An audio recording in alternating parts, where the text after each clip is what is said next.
Hey there, everyone, and welcome to Twin Movies. I'm Ben Phelps. I'm joined by my regular buddy and banter, Gabe Dowrick. Ben, I always try and think of something funny to say there, and I can't ever come up with anything. I did appreciate that window in time when you explored all those various monikers like Squire and Master and Sir. Oh, okay. But has the well run dry? Well, I mean, this is a series of movies without spoiling what they are yet, unless you've read the title description, where people have pseudonyms and stuff. So flashing through my head was a whole should I come up with an international espionage terrorist-esque pseudonym? But nope. Or something as simple as Bart Simpson calling Moe in The Simpsons as IP Daily. Anyone? Sure. Do I have an IP Daily? Sure, exactly. It's your regular bantering buddy IP Daily here. Why not? Every year, Hollywood releases two movies based on the same idea. So Gabe and I asked the big question, which movie did it better? Today we'll be reviewing two twin movies about counterism to experts trying to right the wrongs of the past by catching the infamous international terrorist, Carlos the Jackal. It's The Assignment versus the Jackal.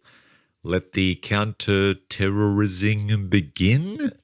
Nice. Gabe? No, help me out here. Let the international espionage begin. Let the accents begin.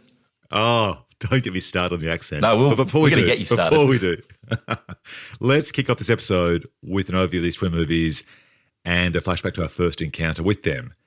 So way back in the glorious era of high-concept movies, the 1990s, on the 26th of September, 1997, The Assignment was released. And here's the synopsis from the Internet Movie Database. An American naval officer is recruited for operation to eliminate his lookalike, the infamous terrorist, Carlos the Jackal. So, Gabe, I think I know the answer to this question. When did you originally catch The Assignment? Was it at the cinema or was it on TV just for this podcast recording? It's funny because before we recorded this, when we were chatting about these movies, I swore I must have seen this film. You know, I certainly recall it being at the cinema. I recall seeing the poster for it at the cinema. But then as I started watching it, I realised for some reason I just had never seen this movie. I think in 50 episodes of recording podcasts, and I think this is our 50th or 51st episode, I would have bet the house that you had seen this movie because this film has all the traits, all the hallmarks of a Gabe Dowrick VHS rewatchable classic. Well, and look, so I'm actually stunned you hadn't seen it. Me too. And maybe it's one of those movies where I swore I had. You know me, I'm a huge Ben Kingsley fan. You know, if he's there, I'm there. So, but no, weird. And I turned it on expecting to be like, oh yeah, of course, I remember this. Or I'd forgotten that I remembered this. You know, like a movie that you sometimes watch and you realise, oh no, I have seen this movie. This all seems very familiar. No, zero familiarity. Yeah, it's pretty amazing. When I watched it myself, especially for the podcast, I sort of felt guilty because I actually thought that I should have had seen it as a classic movie. And then watching it, I thought, actually, was this film even released at the cinema? I recall the poster, so I think it was. It definitely was. But it was, yeah, okay. Mm-hmm. But I think it vanished pretty quickly, which we'll get to when we come to the box office comparison. But yeah, I myself had always wanted to see it, but never had. And yeah, I was actually surprised because I thought I'd recognise having seen perhaps a few grabs of the film on TV or something like that. And I hadn't seen a frame of this film before watching it for this podcast. The entire thing was a new experience for me, except for the poster. When you say you wanted to see it, what stopped you in the last 23 years from seeing it? I think because I actually like the Jackal so much, which we'll get to, okay. I just thought, I've already seen a version of this story. So then the space in your heart for one film about the Jackal. I'm not going to spout my twin movies, Gabe. Okay, fair enough. Me too, and that film is neither of these films, so this will be a fun one. So later on the 14th of November 1997, The Jackal was released, and here's its synopsis from IMDb. An imprisoned IRA fighter is free to stop a brutal, seemingly faceless assassin from completing his next job. So, Gabe, talk me through when and where you first watched The Jackal. I mean, I definitely saw this one at the pictures, and I've seen it a whole stack of times since on, Foxtel or, DVD. I mean, what was it, 1997? I was a kid. I was just a kid looking to watch Bruce Willis play a killer at the peak of his popularity, or in the waning era of his popularity. Yeah, I think this film actually in Australia opened a bit later in January 1998, and this again comes into that magical time of Ben seeing free movies at the commercial cinema. So I think I saw this film twice because I could. And whenever it comes back on TV, I mean, I don't watch movies on TV anymore, but for I guess the next 15 years after it was released, I'd always wait for, which I won't spoil right now, I'll save it for our review, one particular scene featuring Jack Black that just is burnt into my memory and traumatized me. And if I was about, after 20 minutes away from that scene, I'd just watch it. Totally. Because I'd want to see that sort of incredibly scarring and violent scene. Totally. But before we get to the review, let's perhaps do a quick little deep dive or shallow dive into how he got here with these two movies being released at the same time. Now, Gabe, this isn't a trick question, but do you have any idea as to how we end up with two Carlos the Jackal films in the same 12 months? I feel like this is a trick question, Ben. You're trying to trap me. No, I have no idea. What do I win? Nothing, because nor do I. Okay. It is pretty wild, though. It is pretty wild that both of these movies came out, and it's taken us 51 podcasts to get to something that are so twine. Yeah, I mean, these ones seem like such an obvious twin movies combination, and it's a very, very specific, similar premise they both share, like both trying to hunt down a pretty niche international terrorist. I don't know, maybe it was a time when we were interested as a culture about people changing identity and, going undercover. And I think Face Off was around the same time in 97, wasn't it? So this whole idea of pretending as someone else, and perhaps TV special effects or TV makeup had improved to a point where you could really buy someone just changing a moustache and a bald cap and a fake nose. But it was before the internet, so you could still actually avoid, CCTV and being tracked and sort of just disappear into a crowd. Perhaps it was that sweet spot is why we got these films about these people like spies, like terrorists, who were just sort of basically elusive enigmas. Yeah, that's right. Not since Spy Kids 3, I think, the one with Sylvester Stallone where he plays a variety of characters. Have I seen an actor having so much fun in so many wigs as the Jackal? So, yeah, long story short, I couldn't find any trivia tidbits as to how we ended up in this situation. But I can say that both films were sort of funded in different locations. The Assignment had more of a sort of a European funding mixed with American funding, ostensibly. And the Jackal was very much a classic sort of Hollywood, movie. So let's jump straight to our review. Gabe, let's start with The Assignment. Did you like it? What didn't float your boat? And was it a good execution of the common premise it shares with The Jackal? Ben, every time we record these, or most often, you throw to me and I first with a review and I sort of ramble semi-incoherently for a minute or two before, you say something much more eloquent. We actually get into a conversation about it. Now, with this one, you've mentioned this as a classic twice. So I want to hear from you first on this one because I'm really intrigued by this idea that I guess you really like this movie.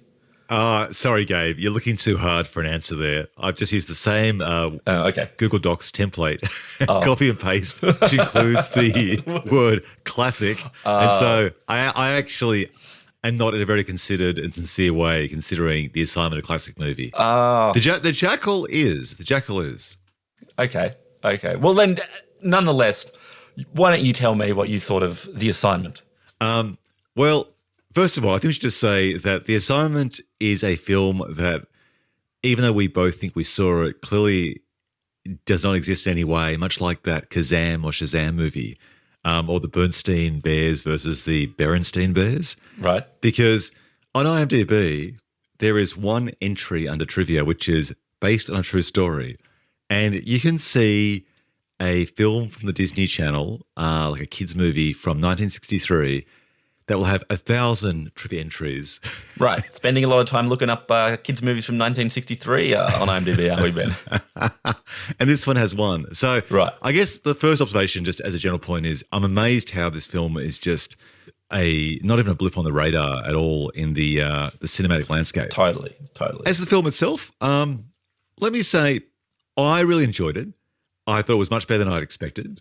I think because it had vanished, I'd sort of had assigned it to the DVD bin in my head as to being a pretty poor quality movie.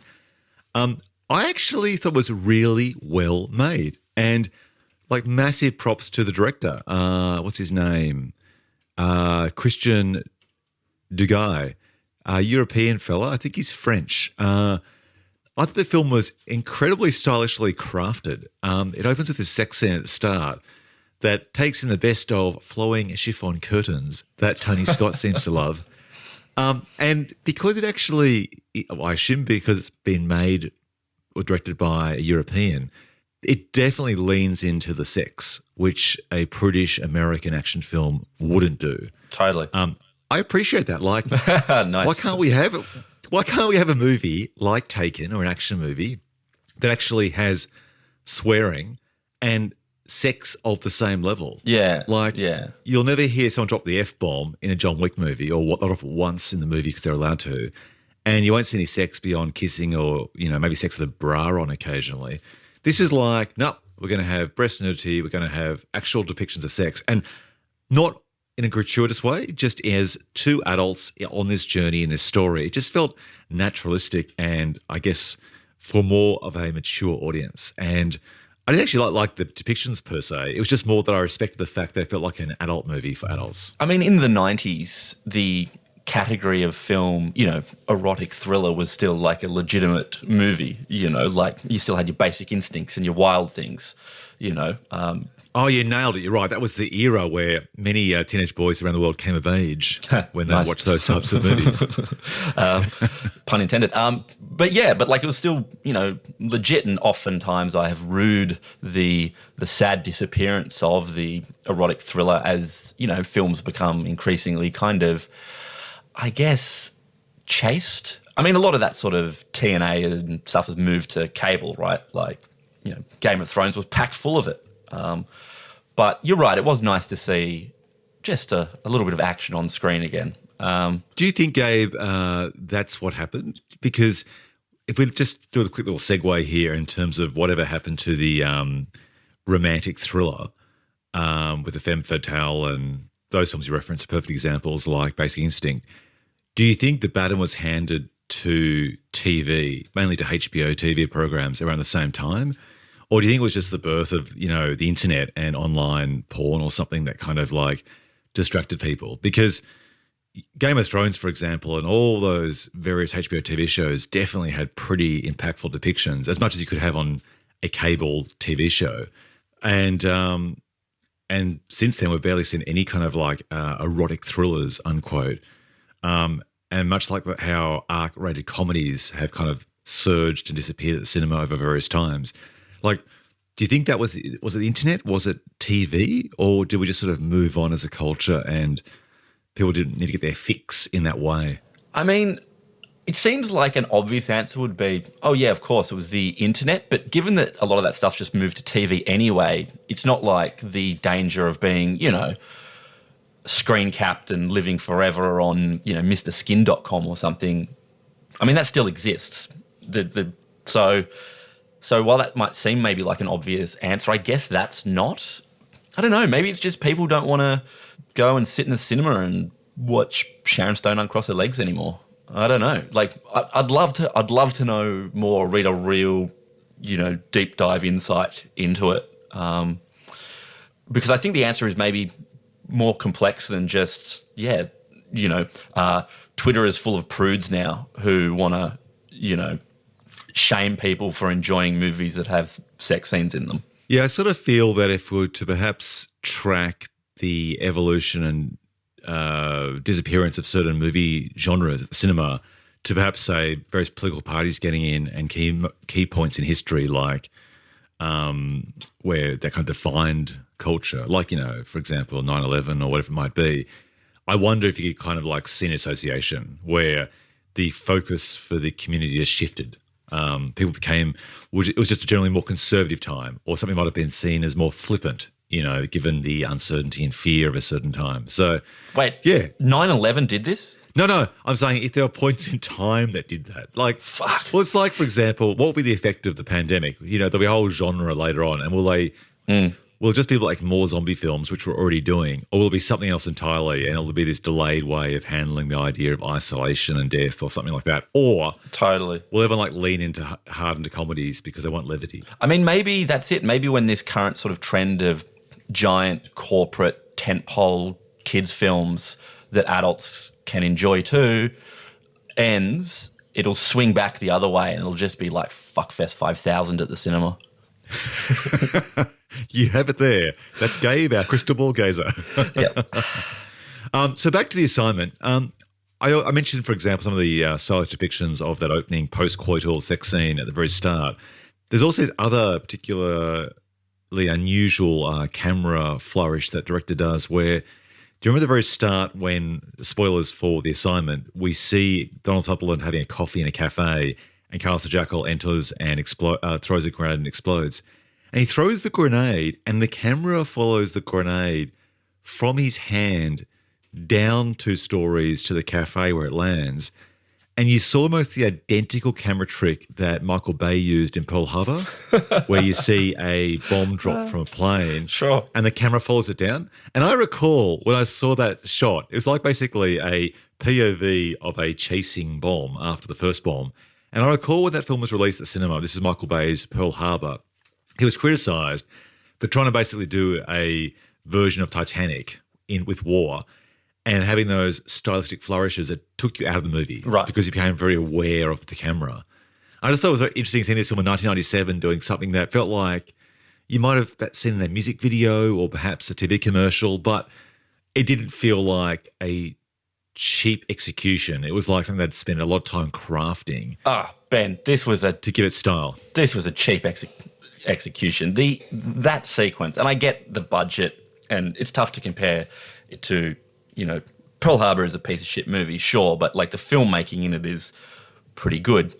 This sequence when the cafe blows up is so poor, so laughably executed. Oh man, like the CG has just not aged well here. Like, oof. Oh, I agree. After that grenade lands, it is pretty dodgy and like these lot of smoke to try and infer an explosion. They shake the camera around a bit. Yeah, I agree. It isn't a great execution. But I don't know. I sort of thought that the film obviously had a much lower budget than the Jackal and they're making the most with what they have. But it is dangerous to have a low budget to try and make a film about an international terrorist who blows things up if you can't actually afford to blow things up. Yeah, that's true. That's true. So what is this movie about? Like Aidan Quinn, in his brief moment of leading manness, plays Carlos the Jackal, an international terrorist who turns out has an identical lookalike who's an American Navy officer who's recruited by Donald Sutherland to then hunt down Carlos. He's not recruited to kill him.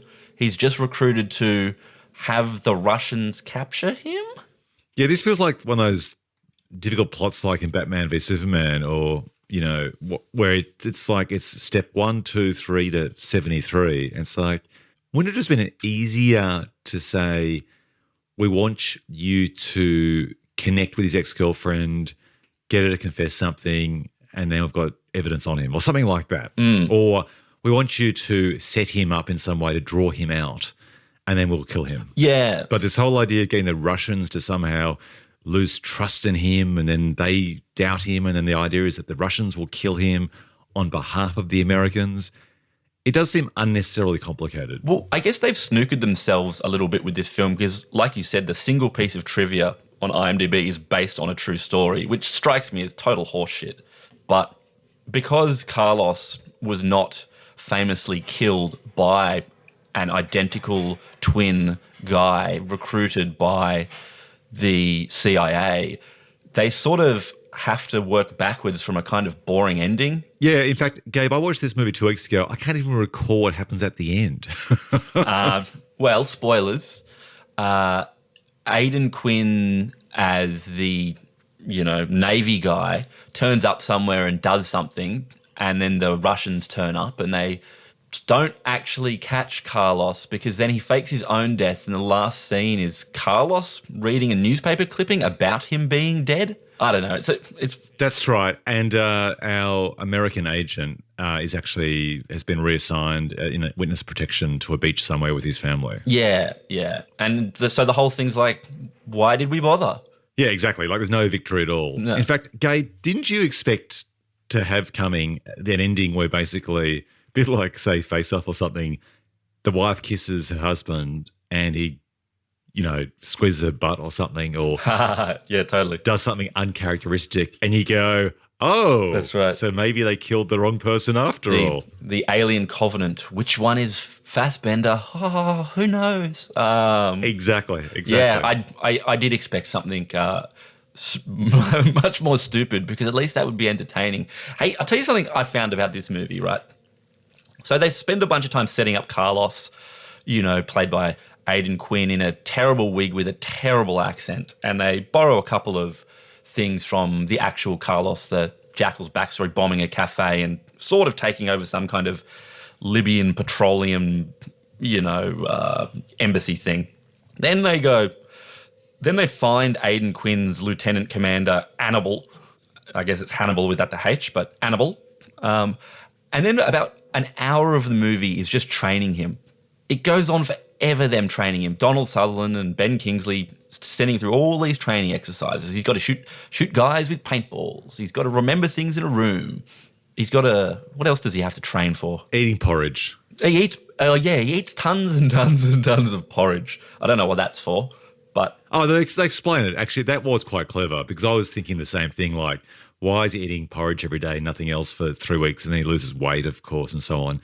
And at the very end when he cracks it, remember how Donald Sutherland and Ben Kingsley both say to him, no, the reason you're eating that porridge is because that's what he was fed, the real Carlos Jackal, as a kid, so much so that he hates it. And if he was ever to smell or be exposed to it any way today, he would revolt. And so you've got to basically be experiencing part of what he experienced as a kid or as a young adult so that essentially you'll react in the right way should these circumstances arise. Having said that... It's like the worst parts of method acting. The odds of him being exposed to porridge, that's right. But what are the odds of porridge kind of coming into it? Yeah, that's right. The porridge test. It's funny you say that because the ending of the film is actually set in a porridge factory. And he falls down to a giant vat of porridge and dies like it's Terminator 2. Which one's the real Carlos? And then they both have to sniff porridge, and that's how we find out. So anyway, we spend this enormous amount of the screen time training, and it just feels like the shape of the movie is all off. Like, because then you realize, oh, well, there's only so much time for the actual mission at the end, and that's the juice. You know what I mean? Like, that's the bit I'm here for. Like, if you wanted that much training, you got to be like the Dirty Dozen and make your movie 3 hours long. Yeah, you're totally right, Gabe. With that training montage, it feels like the end of Return of the King from Lord of the Rings, where it feels like there's about 6 opportunities to end the training montage, and they keep going. And the funny thing was, you only need to show certain beats of a training montage, and then you cut to him actually in the field, and you're going to show the same thing that he learnt in training, albeit with high stakes and real-world situation. But at least you're seeing it with higher stakes. Whereas here, it's kind of the inverse of that. You basically have the training go for so long, for an hour or so, and this tiny proportion of time spent actually in the field, where he basically doesn't encounter any similar situations to those that he was exposed to in the training. There is one benefit of the training, and I mentioned before this film's, more courageous or more adventurous in having depictions of sex than the chaste Jackal with our man Bruce Willis. There's that part where they bring in the ex-girlfriend to teach him how to make love. They train him in cunnilingus. Yeah, that's right. Yeah. So, and it is funny, like, if you sort of juxtapose the Rocky montage with, say, this, where this woman quite aggressively pushes him between her legs. That's great. And just instructs him that you'll make love like Carlos so that, the other girlfriend that you're about to meet won't be able to decipher one from the other. I thought that was actually a kind of fun twist. And if this guy, Carlos Jackal, was such an incredible womanizer in true life or not, it would make sense if you're trying to seduce one of his ex-girlfriends that he'd have the tools, so to speak, to be able to do that. Like, that was actually well done. And it was also bit risque too with been showing him with full frontal nudity as well. So That's true. That's true. I mean, I kind of admired that for the sake of the story. and I guess he gets to cheat on his wife then a whole bunch for his country, and doesn't he then go back home? And she's like, him and his wife get down. She's like, this isn't like you at all. What happened? Yeah, but I thought that was actually really good because it's that classic case of someone going undercover like Donnie Brasco with Johnny Depp, where they start losing a sense as to what's the real version of them because they're so into the character. And so when she, has sex with him or makes love with him and he's kind of like having kind of aggressive sex like he'd been taught in his training dungeon. Donald Sutherland just pushing his buttocks. Yes. I just thought it was actually a really concise way to show how deep he is into the role and how he basically is losing sight of the real version of him, which means he would also be a great undercover spy. Like basically he's ready. Right. He's ready to go. Right. It's just that I agree. It's the duration of time spent in that training is disproportionate to the journey. Yeah. So then he's trained up well and good. And again, you could have skipped it because he's already like a lieutenant commander. You've already set him up as like he's already a high-ranking naval guy. All that training might have made more sense if he was just, he owned the local tobacconist or... I think he was a doctor though, so I don't think if you're a doctor in the military, I mean, you've got certain basic sort of training skills when you first join. Sure, but this is all a bullshit movie anyway. You've already put him in the military. Just make him kind of good at it. Yeah, okay. And then just get on with it, So basically he knows how to shoot a gun, but he can't make love like Coles. So you just focus for an hour on that. That's right. They're like, well, actually, it turns out you're pretty good at all that stuff, but you know what you're not good at? We've been watching you and your wife for weeks. And she is not satisfied. Americans. This is like Europeans just commenting on Americans. Yeah, totally. There's a whole subtext to it. I did like the bit. There's a good bit in the movie where very weirdly, serendipitously, Carlos the Jackal's right-hand man, his 2IC, bumps into Aidan Quinn at an airport and they have some sort of passphrase or something that you're supposed to, like, what is it, the sun always rises in the east and you have to answer like, yeah, but when it does, make sure you wear ice skates or whatever, And there's a good bit there where he realises he hasn't said the right passphrase, even though he's tried to act like a tough guy, and ends in a shootout. I guess that was okay, Okay, speaking of shootouts, surely you admire the part when they're having that race on the rooftops, which I thought was very much pre-born identity, where he jumps out of a building and runs across rooftops, and it looked pretty dangerous, and they were using him a lot of the time. That was a very un-American way of shooting an action scene back in the 90s. Like, Bourne made it popular to have those naturalistic chase scenes, and then James Bond kind of amplified that. But that was a good example of putting money on screen, and it felt very kinetic. So Fair. Surely you can give, like, props there, right? I can give some props there. I think they even almost had the almost Bourne scene. You know that very famous Bourne scene where he jumps off the balcony and goes through the windows, and yes, they've sort of have a cameraman on a wire, jumping off after the stuntman. It's like following him, much like following the grenade. Yeah, follow him through the broken window. They almost do that shot. They do like a proto version of that where it's just not nearly as good, but the idea is there. So good for them. Maybe Paul Greengrass saw this and went, yeah, I could do that, and I'll do it a shit ton better. Yeah, I actually feel that you could show this film to many of those filmmakers that came of age in the mid sort of 2000s and early 2010s, and they would have seen scenes like this and just thought, let's do the same thing but execute it better. Much like many directors in the history of movies have experimented themselves or observed a certain technique used in a music video and then just basically done a better version of that within a more conventional movie narrative. Because this film, to me, does a lot of things right, but just doesn't cohesively come together. And it's really the script and the motivation of the characters that lets the whole film down. But from a directing point of view, and for the most part, acting like Donald Sutherland, I think is really good. That part of the film is really good. It just doesn't all come together. Yeah, totally. I mean, it's so funny. At the end of the film, they have this very self-serious kind of text scroll about how this may be a true story.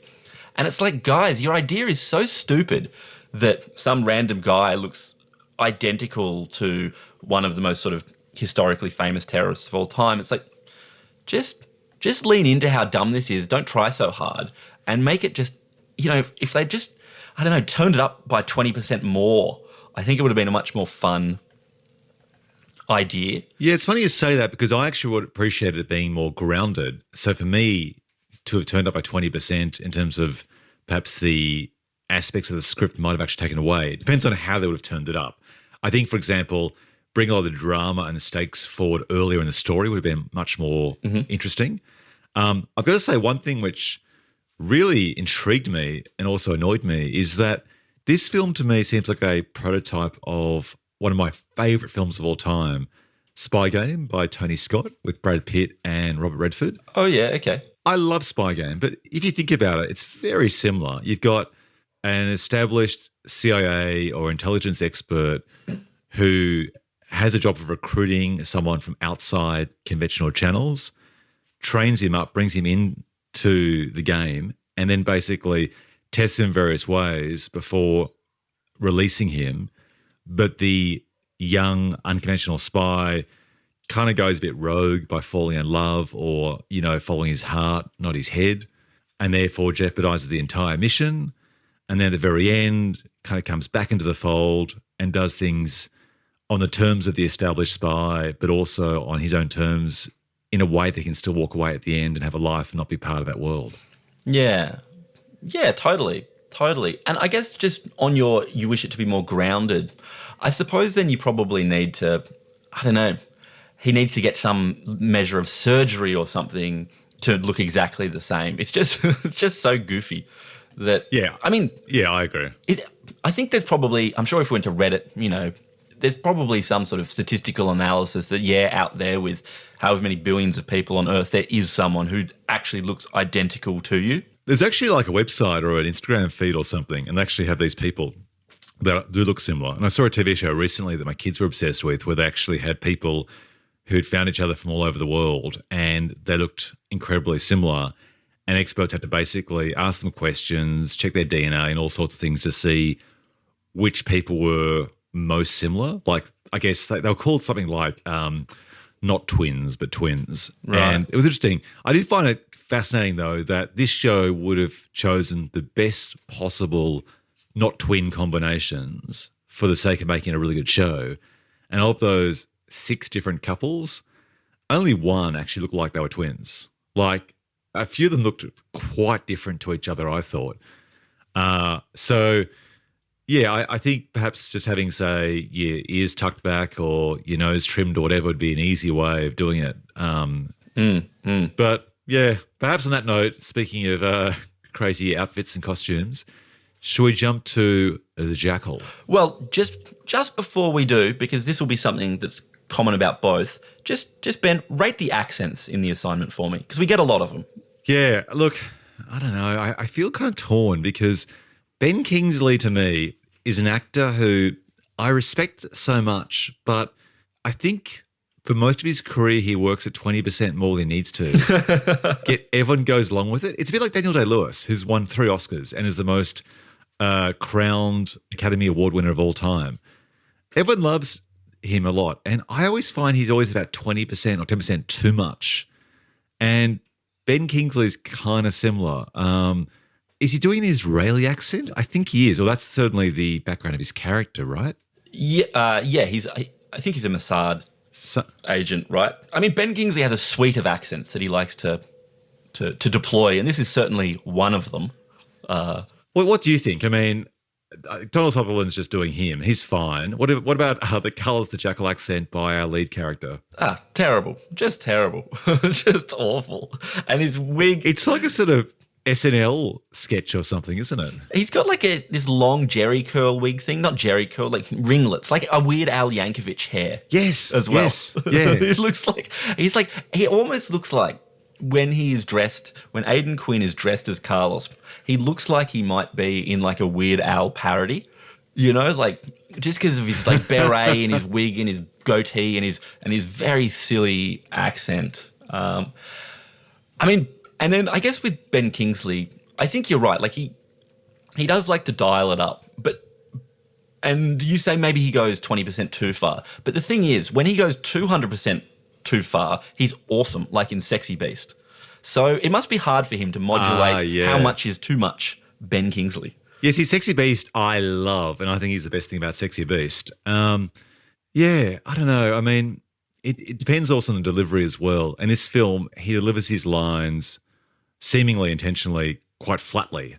So that to me then kind of like mitigates an accent that's a bit too on the nose because it doesn't feel like they're acting too much. I think when someone leans into a hard performance and does a big accent, that's when it becomes overwhelming. Totally. Okay, accents out of 10. Just you're going to give him a 3 out of 10? Yeah, 3. 3's good. Okay. You? Me too.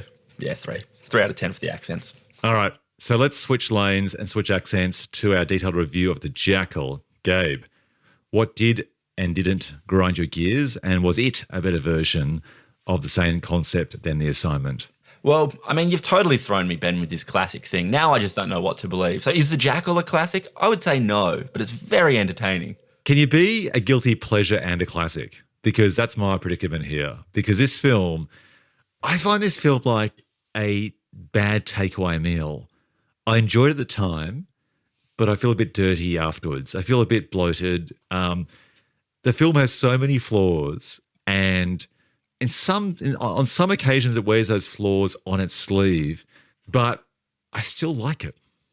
I think it's a movie that's got better with time, or at least more easy to enjoy with time or something. I think probably when it came out, people were tough on it. We'll find out later with the reviews, but I think it certainly feels like years, 20, 23, 24 years later, it's just kind of like, it's like a fun, dumb movie that also tries really hard. I mean, you have like Sidney Poitier in there, you know what I mean?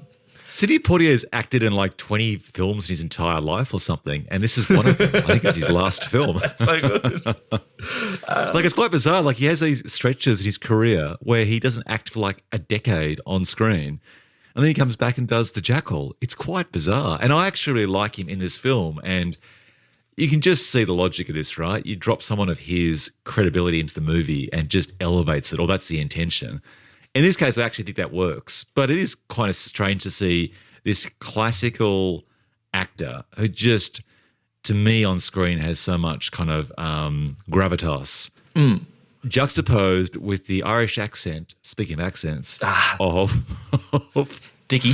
Dickie Gears. Of Richard Gere. Declan Mulqueen. Although I think with him as well, they've gone for very classy casting. And then same with Diane Venora. Richard Gere, Diane Venora, Sidney Poitier.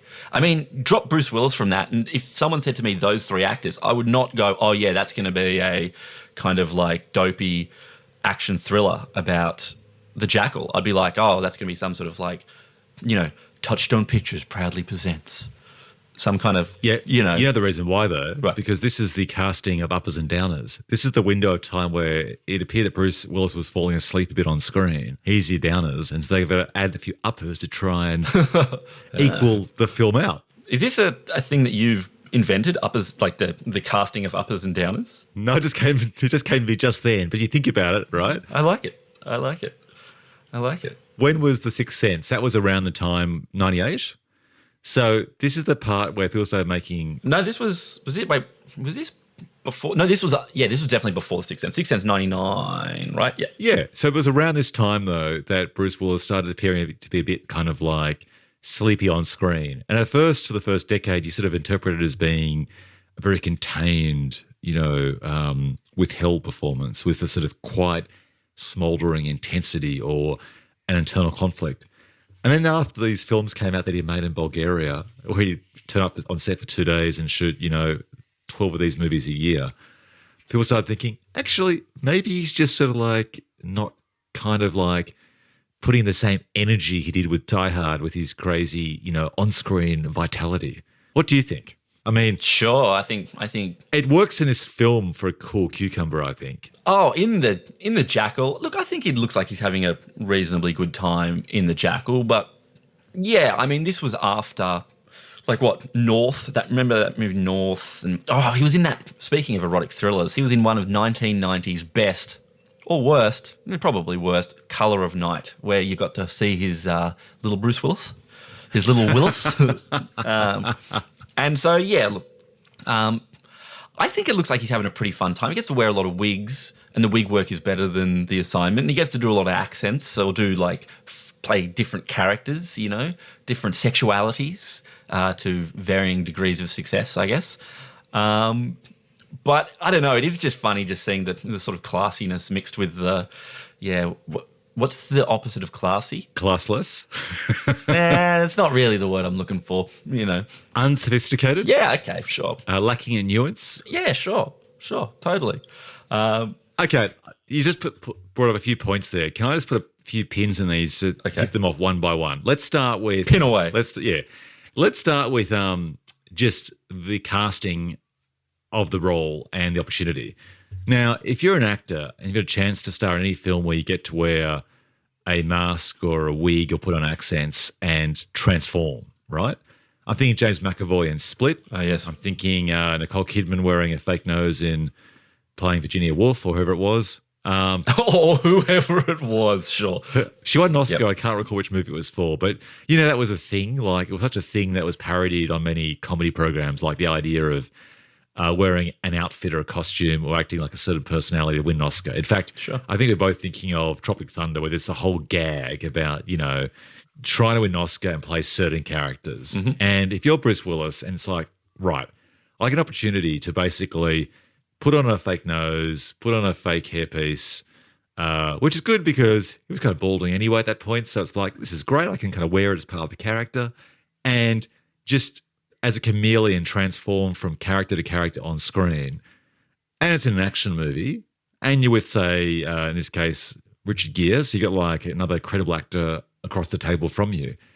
It's a pretty tempting proposition, I think. And you're doing a true life story on paper anyway. This is not... I mean, this is interesting, actually. Or maybe we should loop back to that. But this guy's called the Jackal, but this has nothing to do with Carlos the Jackal whatsoever. No, it didn't. I think it deviated so much from the source material that the original author of the biography just said, look, this isn't anything like this at all, so take my name off it.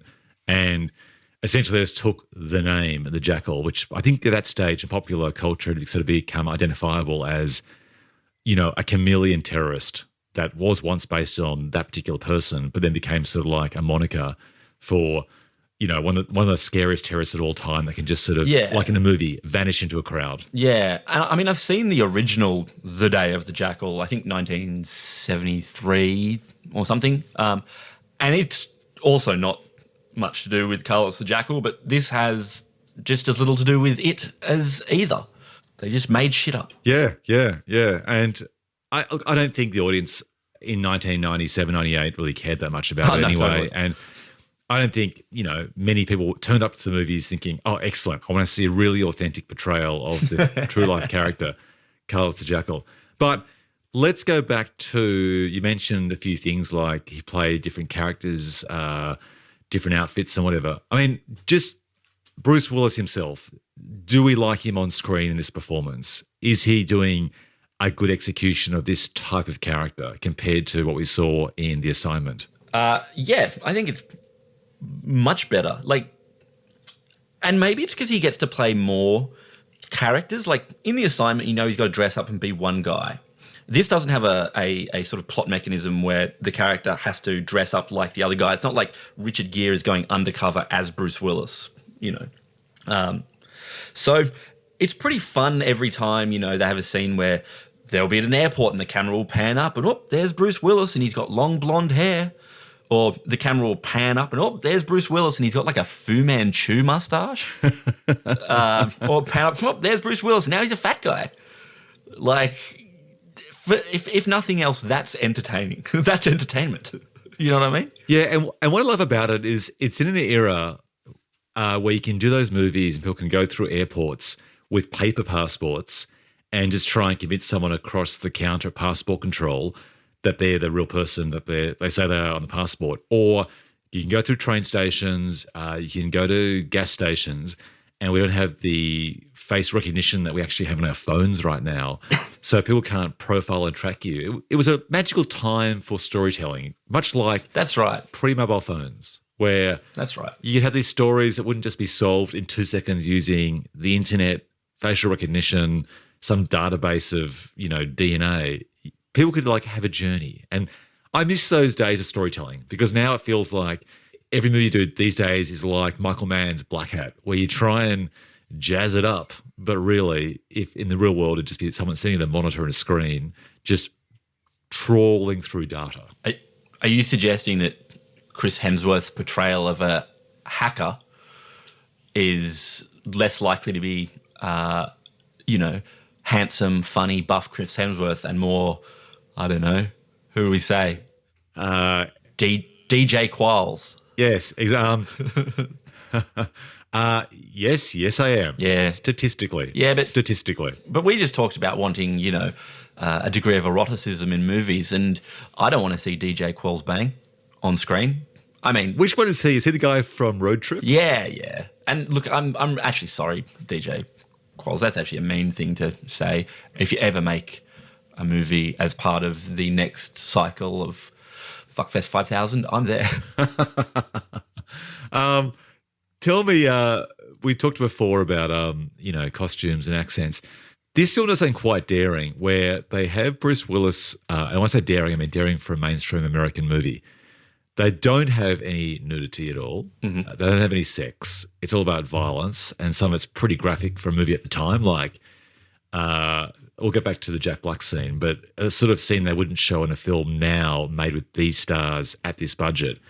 But the bit that surprised me when I first saw the movie, not for the worse or the better, just I was surprised to be in this movie, was when he plays the gay character and he seduces the gay congressman, I think it is, with the intent of getting access to a security pass and so on. That was, I thought, pretty brave, pretty courageous at the time, although there are issues with the depiction in many respects. And I think at the time, GLAAD had issues with it too because it was potentially demonising gay characters on screen. But watching this now, 23 years later or so, what did you think? Well, there's a funny bit of trivia about that, which is on IMDb, where it says Bruce Willis asked for the scene to be reshot where he kills the gay man. So it was obvious that he was being killed due to the fact that he knew too much rather than because he was gay, which sort of, I guess, speaks to the, attitudes at the time. So we saw the film we see, the scene that we see in the movie now is what Bruce Willis wanted? Yes. Like they actually agreed to reshoot it? Yes. Yeah, I presume so. I mean, yeah, look, this sort of... What do you set up for our audience, actually what happens to remind them as to why he ends up killing that guy? Oh, well, he seduces this bloke, and I guess it hasn't aged particularly well because of like the very hard gay coding of the... it's like, will people understand that Bruce Willis is gay unless he acts incredibly, how would you describe, Well, the fact that they meet at a gay bar and Bruce Willis is acting kind of camp and... Yeah, that's right. They have to, sort of code it very broadly, Anyway, so he seduces this guy and he steals like a pass or whatever, and then the guy comes home and Bruce Willis is just eating Chinese food, acting very, let's say, less flamboyantly. Ugh, I don't know. Yeah, no, you're totally right. Yeah, that's totally it. And then the guy whom he's seduced to is, looking forward to a nice weekend in, I guess, is quite surprised by his change in demeanour. So Bruce Willis shoots him. I think at the time there was also No, you missed out the key detail where the guy, the gay character who owns the house, looks at the TV screen. Oh, that's right. And there's a photograph. And that's, I think, the part that Bruce Willis probably insisted was included because then it becomes clear that Bruce Willis has to kill him because he knows too much, not because he's an expendable gay character. I guess I just assumed that he was just acting like a completely different person. But yeah, totally. I mean, 100%. I think at the time as well there was a small measure of controversy because don't they have a kiss on screen? Yeah, they do. And that's why I thought it was pretty courageous for a Hollywood movie at the time. So I actually thought that was actually a positive thing because it was showing a gay depiction on screen that was rare in Hollywood movies. And also, too, to have Bruce Willis, who's, at the time was a man's man action hero, to act in a portrayal like that, I thought was actually pretty gutsy. So I think they had the right intentions in making the movie, but perhaps some people who were affected by the betrayal just didn't see it that way. So I don't think it was a terribly bad portrayal of gay characters on screen, but perhaps it was misguided in some respects. Yeah, totally. Look, it just altogether hasn't aged well. Also, the way that their kiss is edited, I don't want to make assumptions about what Bruce Willis was willing to do, but they cut to a shot behind Bruce Willis for the actual lip lock, and I wonder if he didn't actually do it. I think that was definitely for the sake of having both the kiss in the movie without the audience being, quote, exposed, unquote, to that scene, because the audiences would have been less tolerant at the time, particularly for an action movie. But I wouldn't have been surprised if that was also a reason too. Like, it could have been either one of those or both of those as a reason as to why they would shoot it behind his heads, because they could have been basically 3 centimeters apart from each other's lips, and it appears like a kiss while shot from behind. Fair enough. And what about our friend Dickie Gear here in Action Man mode? You mean we've left out the most obvious guy? We've spoken about accents and stuff, and this is up there with Brad Pitt's accent in that film with Harrison Ford. I think it's The Devil's Own. The Devil's Own. Yeah. So I've got questions, Gabe. I have questions. So I wanted to fire off 3 quick questions at you, and then I want you to hit them. So why make the character Irish?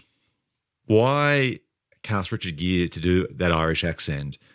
And what would have happened had you not had the character being an IRA ex-terrorist? Was just because they need to have a terrorist after a terrorist, and it made sense for her to choose a really obvious one from a nation known for terrorism, such as Northern Ireland? Well, okay. Let's take the last part first, Ben. You want a terrorist to catch a terrorist. Let's just say that's your idea. Now, you got a problem, right? How do you make... Hey, by the way, Yeah. we haven't said this for the whole film, but that actually is the best way of capturing the pitch for both these movies, except the first one doesn't have that in the same way, but I do like that as a pitch. Well, Ben, actually, perhaps it does. It depends on how you view the American military.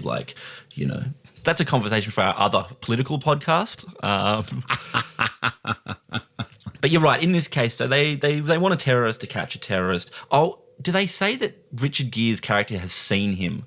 Maybe that's it. But that's a prop for nothing, I guess, I don't know why they added that part, because I don't think it was necessary, but apparently Richard Gere is the only person who had seen the Jackal without makeup and could recognize him through makeup as well. They shared a look. Right. And which is a huge stretch in itself, because if this guy is the ultimate chameleon, how would trusting an IRA terrorist from 20 years ago who saw him, really? Is that the best we've got? But go on. Yeah, exactly. So you've got to pick a terrorist. So you need a terrorist who, I guess comes from an era or a country where their terrorism is arguably more... I can say justified. Palatable? Yeah, palatable. So, the IRA, totally, you can sympathise with the Irish in that circumstance, So basically you need him to be an anti-hero. Yeah, that's right. Bordering on a hero. So he has to be basically a, quote, good, unquote, terrorist. Yeah, that's right. We can agree that the, British occupation of the Troubles and all that, the Brits can be the villains there. Fuck them, So he doesn't therefore come across as all bad. It's not like you're like, and the only person who can catch Bruce Willis as the Jackal is Osama bin Laden. People probably wouldn't go for that. Totally. Might watch that movie though. It's a hell of a movie. So yeah. I can't exactly recall what they say. Do they even set him up as a really good terrorist? He never he'd kill soldiers but never women and children. You know that classic hitman thing?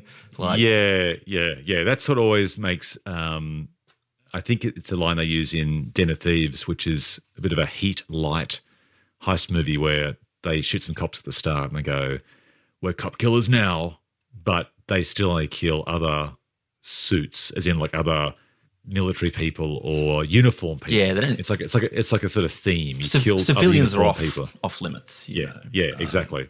Yeah, I don't think they do, but if they do, it wouldn't surprise me. But it's a really good shorthand to saying it's someone who is bad, but not that bad. Yeah. And so I guess that makes more sense. Like, if they wanted to make him American, like, then he's got to be a domestic terrorist. And again, it's like, you're not going to break out Timothy McVeigh to go and fight the Jackal, you know? Yeah, totally. I actually think your best reference point here is a film that came out a year later, and that is The Rock. Oh, yeah. I mean, The Rock is basically what happened if they actually captured James Bond and he's sat in jail for 20 years and they basically released him in the company of Nicolas Cage because they need him to try and do something that only he can do. Now, in that film, I think they define Sean Connery's character as a good terrorist in the sense that he was also doing the same thing, wasn't he? Wasn't he? Well, he was just James Bond. He was like James Bond, right, but he didn't actually kill innocent people. No. And he committed espionage crimes. He'd stolen the microfiche that has who actually killed JFK, you know. So, I mean, maybe they put it in because you're right. Like, you could have just as easily made this movie and been like, he's just a CIA guy who went off reservation and they had to lock him up because he knows too much, you know.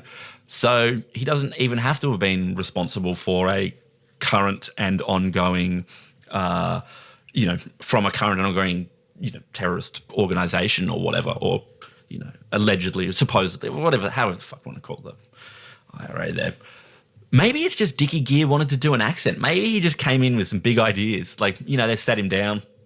Great to have you on board, Richard. You know, really excited for you to play this character. He's like, yep, haven't done an Irish accent yet. Make that happen.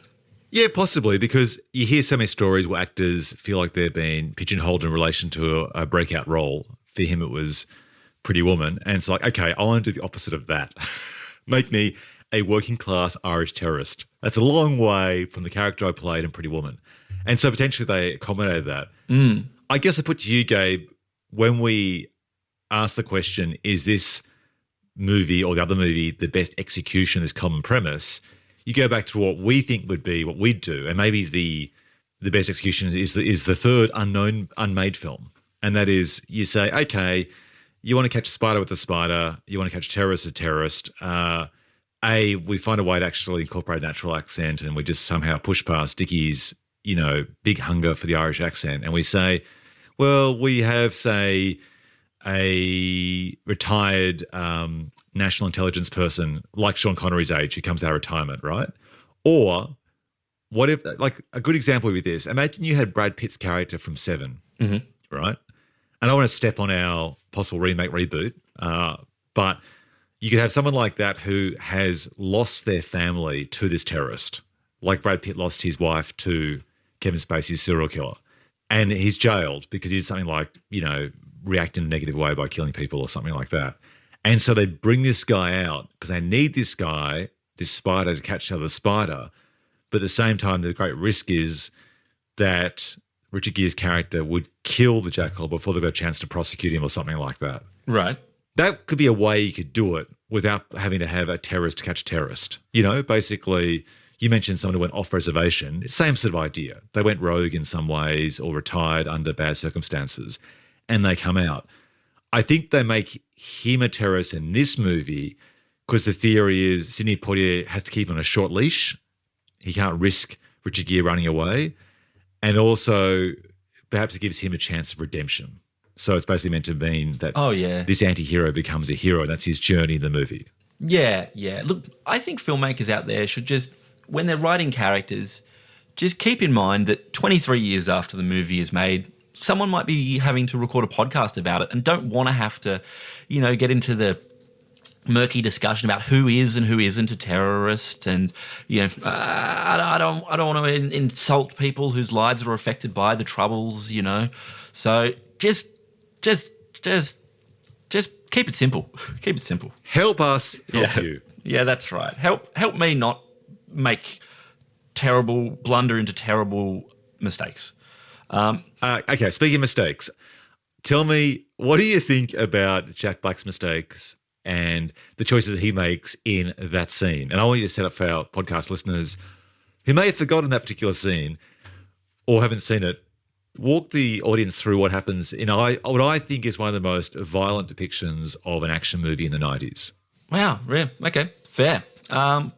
So Bruce Willis hires Jack Black in one of his, earlier roles. Who, by the way, is just so on brand for Jack Black. He's the very full Jables first or whatever. minute. Sure. Yep. And he is tasked with building. He's not building the gun, is he? He's building the tripod that supports the gun. Is that right? The tripod that supports the gun, I think the mechanism that makes it spin around, like the calibration system and the what would you call it? Like the aiming system, the ball head. Yeah. And what a sucker! He has a stylus and stuff. Steve Jobs would not be impressed by this shit. Gabe, the best stylus is your index finger. I've seen those videos by Steve Jobs. Exactly.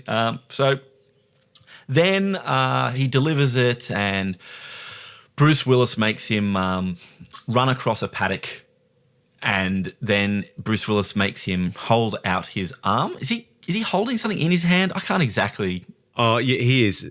I think you've got to go back a little bit to say that Jack Black delivers the tripod, but then wants to renegotiate on the price. Yeah, that's true. See this guy's built a tripod for what is basically a cannon. Yeah. And, I don't think that Bruce Willis comes across as particularly affable. So not the sort of guy that you perhaps want to change the terms of the agreement. No. And Jack Black asks for 4 times as much. Yeah. It's quite a steep increase in price. Yeah, that's right. And then, that's the background to how we get to the shooting range. So go on. He sort of ends up holding his arm out as Bruce Willis presses the button where we get to finally see this thing open up. And I guess it blows Jack Black's arm off. Yeah. So he's either aiming for the cigarette packet that Jack Black's holding as a target. Because he's it's off by a degree. Yeah. And a degree over, 400 meters is significant. And then he blows Jack Black's arm off. I think it's implied that he was actually aiming for the target. But basically, Jack Black gets his comeuppance because by not making the calibration accurate enough, he loses his arm in the testing process. And it is just blown off at the shoulder. It is like an explosion. It's interesting that you recall this as one of the sort of most violent, I guess maybe most... It's very memorable, sort of most violent sort of 1990s mainstream movie moments. I'll tell you why. It's naturalistic. So unlike, say, an Aliens movie, right? And some of those movies, all of them were rated USR or MA15 in Australia, those films aren't grounded. The stakes are grounded in a sense that they're trying to fight for their lives, but they're fighting aliens. I think this one was one of those movies it has the same tone as one of my favourite films of all time, In the Line of Fire, which was, I think, about 5 years before. Right. But In the Line of Fire, which dealt with assassins and stuff, didn't have the same sort of blood gore as this. It just, to me, it was sort of it just stood out for the rest of the movie. The rest of the movie is basically, mainly a kind of chase movie, right? There's barely any shooting, and if it happens, it's pretty discreet. But this just sort of jumped off the screen as being pretty dramatic. Right. And given that you're setting up that he's about to try and kill a prominent person, this gives you a preview as to how that's going to look. Well, yeah. And to be fair, you're talking about mainstream American action movies. I mean, Funny Games came out the same year as this. We're not saying... That's my point, though. I'm just comparing it to equivalent movies. And that's why I mentioned earlier, I don't think they'd make this an R-rated action movie today. Either to make it like John Wick, where it's consistently violent the whole way, or that excise this one scene, because the film is otherwise pretty tame. I see what you're saying. Yeah. So in John Wick, when he slides a knife into a guy's eye in number 3, very graphically on screen, you're like, yeah, that's fine, because I've already seen him stab 50,000 people before this. But this within the context of the movie, I'm picking up what you're putting down. It's isolated. I mean, you could basically trim, a second or two of this, or just sort of show Jack Black more without showing the arm, and you pretty much get the same impact of the movie. And it'd be one rating or classification below and less impactful, but still feel pretty tense. So that's why it surprised me. It just felt because normally they take out nudity, they take out sex, they take out coarse language, except for one occasional use of fuck. And otherwise, it's pretty strictly adhered to. So that's why I was surprised by it. I mean, it sets up Bruce Willis's canon as being so awesome that, man, you really must think that he's actually not that great a terrorist assassin if he can't complete his mission with that thing. Like, when he fails at the end of the movie, it's like, dude, how did you fail with that? I know. Although, did you think, though, okay, back to this being a good execution of a common premise, did you think, though, this plan was just unnecessarily complicated? Like, the idea of having what appears to be a cannon, parked in a minivan near this presentation, this speech, it seems like there'd be easier ways of doing this. And obviously it makes it less cinematic to do it. But don't you think it feels like, did he have to be that far away? Did the gun have to be that big? Did it have to be in a minivan and controlled by remote control? I mean, I'm no expert in counterterrorism, but I'm sort of thinking that he's adding many complicating factors to this. And given that this guy can basically enter major buildings in a disguise and so on, I think would have been an easier way to do this, but obviously it would have been less cinematic. Yeah, like, why couldn't you just, Lee Harvey Oswald this shit and put yourself across the road in the book suppository and shoot them? Or In the Line of Fire. Wait. In the Line of Fire, to me, is a great example. But you say In the Line of Fire is more or less complicated. He has a plastic gun made. Okay, so In the Line of Fire, he has a plastic gun made with little bullets hidden in a rabbit's paw keyring. And he has to go to the dinner, doesn't he? Yeah. And the plan is he's going to stand up at the table. What was his escape plan, by the way? Because he doesn't have one, I think, because assassins should be willing to die. But he was... Isn't that like his thing? He wasn't a gun for hire, though. Wasn't this something personal? No, he's a lunatic in... Okay. So if you're a lunatic character, then it makes more sense that you're happy to sort of like die. I think they call it police suicide, death by suicide. And that, yeah, sure. Suicide by cop. Suicide by cop, where you expect to get shot at the end, but you achieve your mission.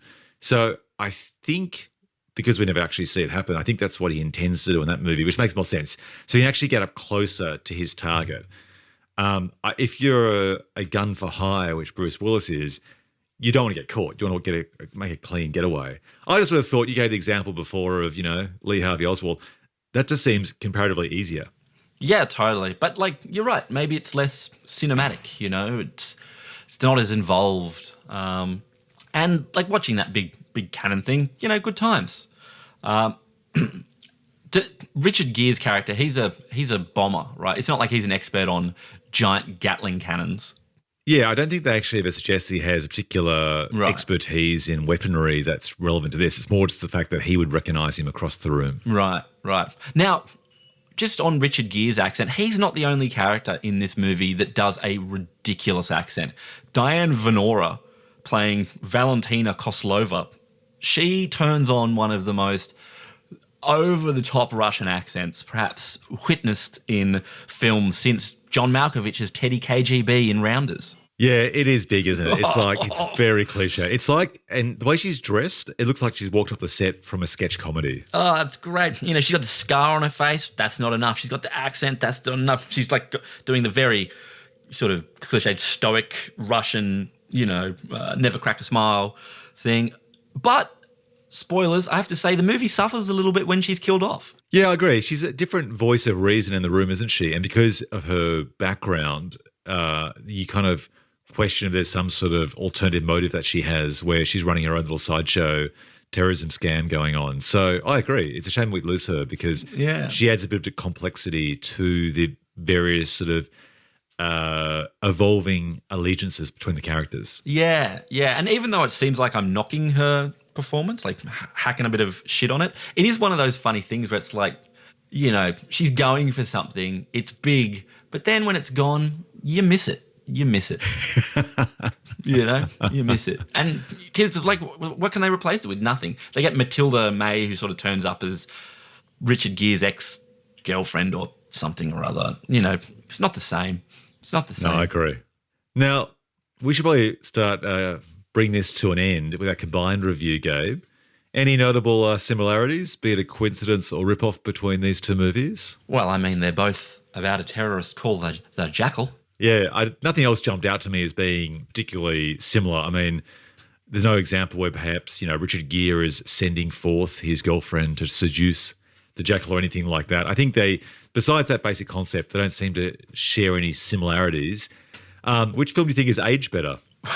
Well, I would say The Jackal because it feels like The Assignment hasn't aged as it is stuck there in 1997. I agree. Okay. Plot holes and missed opportunities. What could the filmmakers have done better with the same high concept? We've mentioned a few of them already, but anything jump out as a glaring plot hole and something that could be corrected? I mean, it's kind of funny a movie where someone is so identical to another terrorist that no one's brought that up before. Do you know what I mean? Like, in his whole life, where this is one of the most famous terrorists in the world who would have been plastered all over the news in The Assignment for, say, the Libyan petroleum embassy hijacking or the Paris bombing or whatever, that no one's ever watched the TV and gone, it looks like you with a beard. Yeah, totally. Like he's totally surprised that he's been tapped on the shoulder for this mission and no one said, oh, look, that's an unfortunate similarity.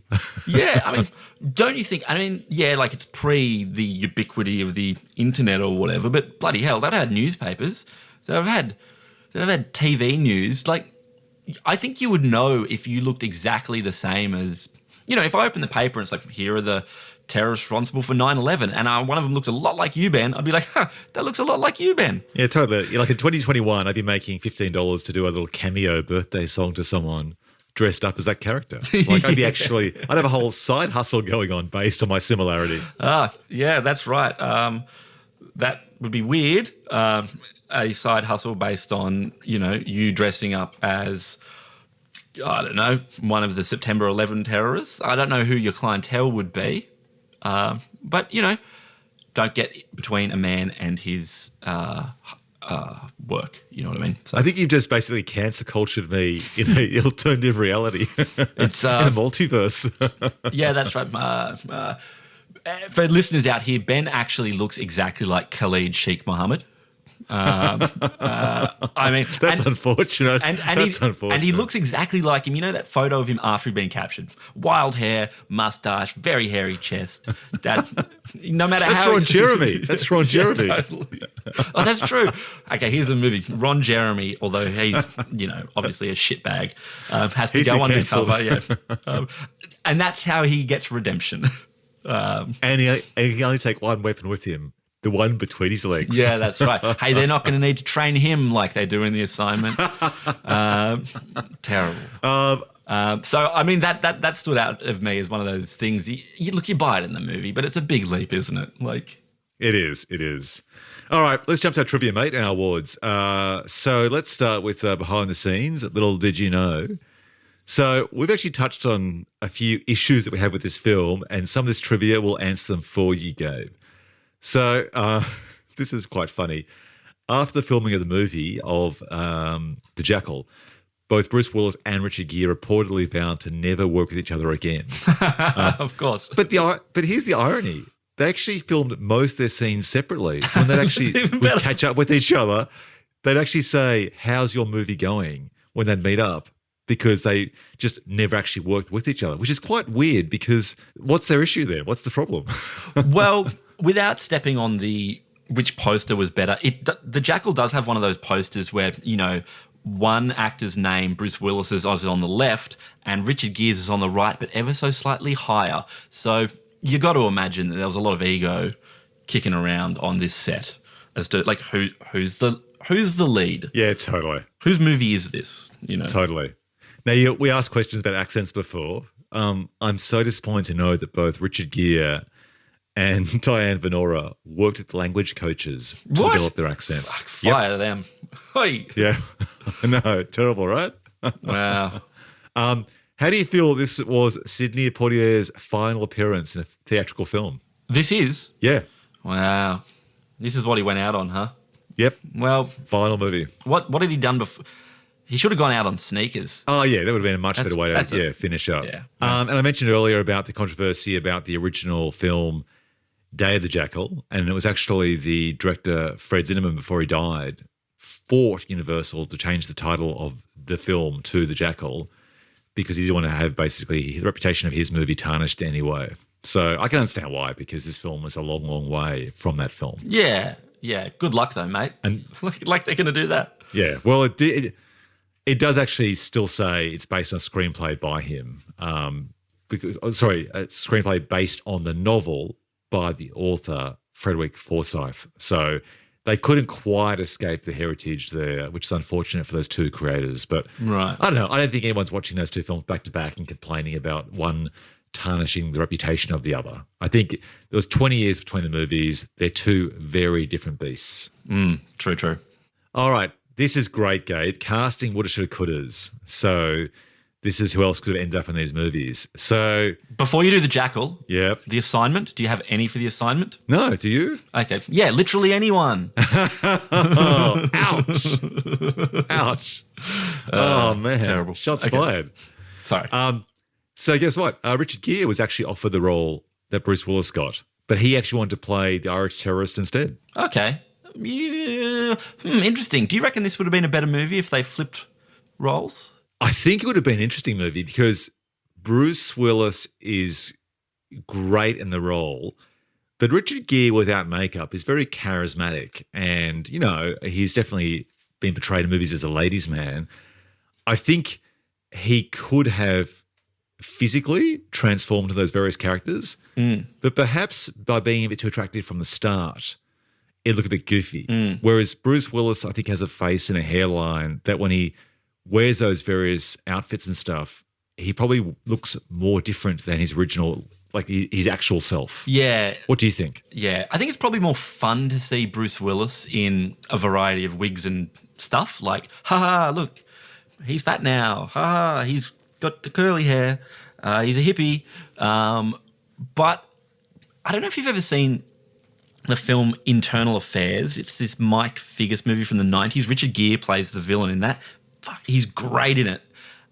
I kind of like to see Richard Gere play more villains. Yeah, I agree. Well, speaking of casting, Sean Connery, Liam Neeson, and Matthew McConaughey all turned down roles. Doesn't say who they turned down in particular, which characters, but would these films have been better versions with Sean Connery, Liam Neeson, or Matthew McConaughey? And I did actually reference Liam Neeson earlier in relation to playing characters with a certain set of skills and Sean Connery playing a similar character in The Rock. I mean, Sean Connery as the terrorist, he would have been great, right? But I'd question his accents. Totally, exactly. Well, he would have just done it with his Scottish accent and said he was Irish and no one would give a shit. It's funny, these IMDb lists, you know, because for the Jackal, they have Richard Dean Anderson, Alec Baldwin, Jeff Bridges, Gary Busey, Kevin Costner, Harrison Ford, Mel Gibson, Tommy Lee Jones, Michael Keaton, Liam Neeson, Ron Perlman, Dennis Quaid, Arnold Schwarzenegger, Steven Seagal, Sylvester Stallone, and Patrick Swayze were considered for Declan Mulqueen. But it's like, surely not. Like, in no universe do you go, look, Arnold Schwarzenegger's passed, let's try Richard Dean Anderson, and if he says no, we'll go to Kevin Costner. And remind our listeners as to who Richie is, because he's not the person you think would be a Hollywood star at the time. Yeah, 1997, I think MacGyver was over by then. Totally. Yep. You know. Yeah. They didn't bring him back for the Stargate movie. They're not going to put him in The Jackal. Exactly. Okay. We touched on marketing methodology, madness, and missteps in relation to changing the title. So we should just jump to the box office, Gabe. Let's do it. Okay. Let's do it. All right. Which movie was the box office champ? I think we know the answer here. Have a guess, though, how little the assignment made. Worldwide, less than $10 million? Well, I don't even know if it got a wide release internationally. It's not even reported. Yeah, that's right. Totally, that's right. So, Oh, wow. Okay. so it made $333,000 domestically in the States and no reporting on the international box office. So not that good. Not yet. That's So basically a turd. I mean, it would have cost at least 10 to make, I think, at the time, with those international locations and, you know, Donald Sutherland's fee and Ben Kingsley was pretty hot then. So, yeah, not good. They would have saved money on the casting of their lead actor. But besides that, I'd say they'd be not looking at any profit from that one. The Jackal, in comparison, cost 60 to make, did $159 million. Does that surprise you? That's worldwide. It did 54 domestically in the States, plus 100 internationally, so 159 in total worldwide. I mean, it's more than I remember. From memory, I thought this was a flop, but I guess no, it was, yeah. Huh. Same here. Yeah. Maybe because it cost 60 to make, but only made 54 domestically, it was defined as a flop. But Right, yeah. I recall it wasn't particularly well appreciated by the critics, which we'll get to, and accordingly didn't do well at the box office either. So Right. on that note, let's jump to Rotten Tomatoes. Which movie impressed the critics, Gabe? I'm going to say neither of these movies. Interestingly, The Assignment scored 60% on the tomato meter with critics versus 23% for The Jackal. So, well, okay, The Assignment's better reviewed than I guess I thought it would have been. Yeah. And then with the audiences, 62% of audiences appreciate The Assignment, but only scored 52% for The Jackal. Right, right. Let's then, on that note, jump to the awards. So let's start with Best Title, Gabe. I'm going to say The Jackal. More evocative. The Assignment feels like it could just be homework. I agree 100%, nothing more to add. The Jackal takes it. Best Poster. What do you talk our listeners through each of these posters in IMDb? Okay, so we, as usual, we're just going off the first poster, like the splash image poster. We're not digging deep into the IMDb archives to. No, the one they released in Slovenia. Okay, No. Yeah, that's right. The awesome Polish poster. So The Assignment is Aidan Quinn's head with a sort of targeting reticule around it. Donald Sutherland's head. Great head of hair in this one, Donald Sutherland, with a targeting reticule. And then Ben Kingsley's head, much less hair, with a target around it. Three big floating heads with some sort of red-tinted, I guess, Moscow skyline, sort of like what's that palace there? Anyway, not particularly memorable. And the Jackal is Richard Gere is sort of standing there, and then Bruce Willis's big head, and he's wearing sunglasses, and this is the shadow of someone with a gun, and it's kind of all looks etched or something. What do you think, Ben? They're both shades of terrible. I mean, Yeah. neither of these films give you much idea. And the weird part about the Jackal poster is that it shows Bruce Willis and Richard Gere's fuzzy faces, and then someone else holding a gun in the background, which makes no sense at all, because clearly Bruce Willis, we know from the trailer, is the Jackal. So really bad poster. I think that's actually not the theatrical poster. Right. I'm pretty sure the theatrical poster had like more obvious crosshairs. I guess you left out too where it has the Jackal. I think you called it a reticule, which is like crosshairs. Oh, yep. There's a reticule across the title of the Jackal as well. So hinting towards a sniper of some sort. But yeah, Gabe, these are both lazy posters. Having just recently talked about what inspired poster we saw with The Descent, these are terrible and don't give me any sense of anything other than, I guess, snipers and, in The Assignment, international intrigue. Tell me this, though, Ben. If with the Jackal poster, you had actually had a range of Bruce Willis's on the poster. Oh. So you had him with his blonde hair, you had him with his fat guy mustache, you had him with his Fu Manchu. Would you have thought that would sell the movie better, or would you think people would think it's a comedy? Yeah, like Multiplicity with Michael Keaton or something like that. Great movie. Hey, Steve. You know, it'd be quite cool if you actually had, say, a version of that done quite stylishly, like, say, Bruce Willis in the foreground, his face, and then like another Bruce Willis behind him, but only half the face peering out from behind, another half face peering out behind that. So it's kind of like a visual onion with, stony cold looks. That'd actually be quite cool. So you're saying it's execution dependent. The idea, if executed well, would work, but if it's just a whole bunch of him standing around like it's Multiplicity, that's stupid as. I'm with you. Yeah, like they can't be sort of like standing like back to back with their legs up. Awesome. And sort of smiling, those romantic comedies. Awesome. I would frame that poster. I would travel to America to get Bruce Willis to sign it 7 times. So we need a winner. They both suck. The winner is our idea. Okay, done. It's a dead rubber for them. Yeah. Okay, the Bill Fleck Big Break Award, named after Billy Bob and Ben Affleck. Gabe, who got their big break in these twin movies, starting with The Assignment? I mean, could you argue that Aidan Quinn got a... Yeah, I'd say... It's not a big break, but like, he got a bump up. I'd say he got a huge break. He squandered it, or something went wrong, which gets the next award. But I'd say Aidan Quinn for The Assignment. How about The Jackal? I don't know. Did anyone get a big break here? J.K. Simmons? No. I mean, he's in it. He's more like, oh, hey, it's that guy. which is a good idea for an award. I don't know. Write that one down, Ben. Okay. How about the director, Michael Caton Jones? Okay, so what do you... So before he'd done, well, I guess Rob Roy? he had done Doc Hollywood already and Rob Roy. So I guess, yeah, he'd probably already taken flight, hadn't he? Yeah. Hey, good for him for trying to bring back the erotic thriller in the 2000s, though, with Basic Instinct 2. You fucked it up, bro. You ruined it for everyone. Yeah. Okay. Are we looking at possibly... It's got to be The Assignment. Yeah, Aidan Quinn. Yeah, okay. Give it to him. Oh, what about the director of The Assignment? What had he done? You talked about him earlier, Kristen Dugay. I don't know how to pronounce that. Dugay? Yeah, actually, I think... Okay, I would say he'd definitely be a contender because this was his big Hollywood break. He did Screamers in '95, though. What's that one? Is that the one with Peter Weller? Yes. Oh, and he did the... Yes, it is. Oh, he did the sequels to Scanners. Great stuff. Isn't that Screamers, or that's different again? No, Scanners. Scanners is different to Screamers. Come on, man. Oh, right. Screamers are they the mechanical ones that live under the ground? Yeah. And they come at you like a sort of screaming lawnmower? Yeah. Yeah. Nah, give it to Aidan Quinn. Aidan Quinn, okay. He'd like an award. All right. The Before They Were Famous award, or the Blink and You'll Miss Them, starting with The Assignment. Who do we have there? Any contenders? No, certainly not as good as our contenders for the Jackal. I mean, I wasn't watching this film and went, wow, look, it's...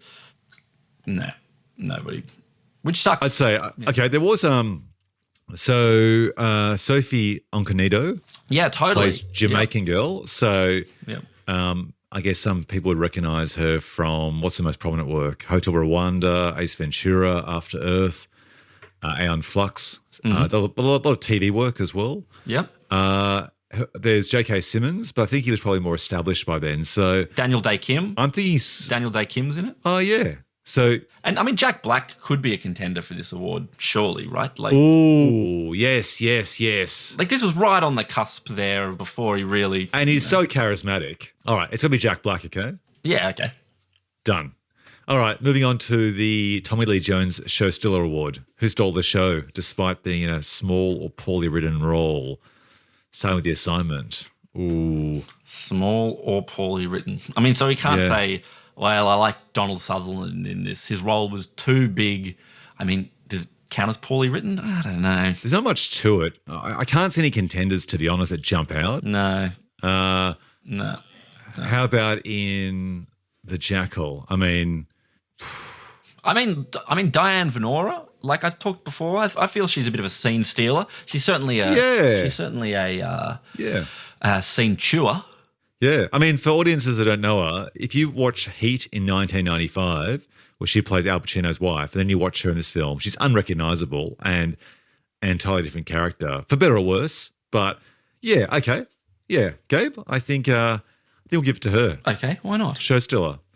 The Mickey Rourke Award. Who did make the most of their opportunities after appearing in, let's start with The Assignment? Aidan Quinn. I mean, Aidan Quinn. He consistently hired. Like, don't get us wrong, Aidan. You were in 154 episodes of one of those TV shows, you know. I sort of feel they try and make Aidan Quinn like they try and make other stars. Like they've had to go with a few Australian actors and stuff where they just try and make them a hero. Yeah. And it just doesn't work after, many attempts in huge franchise movies, and the audience just says, yep, I'm not really on board. No, that's right. Stick to just playing Brad Pitt's brother in Legends of the Fall. The winner Chicken Dinner Award. Who came out on top, either in front or behind of the camera?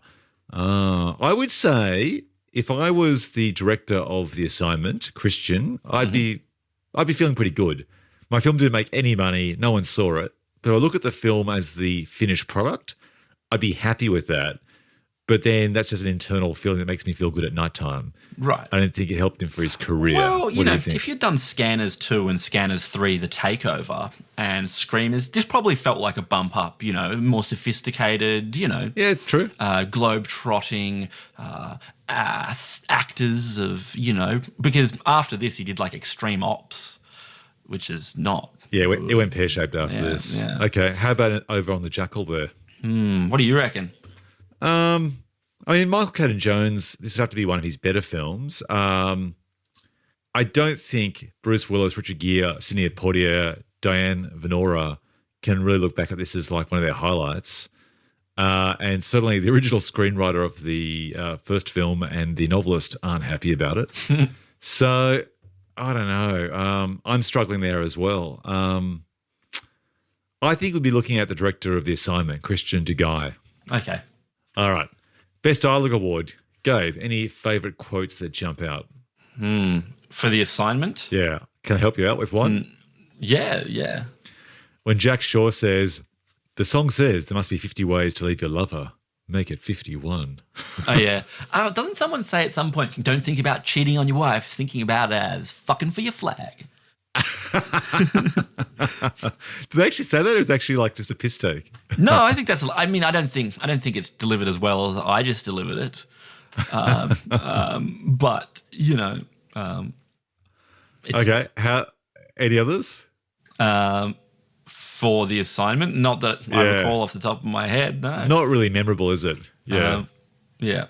No. Okay. Jumping across to The Jackal.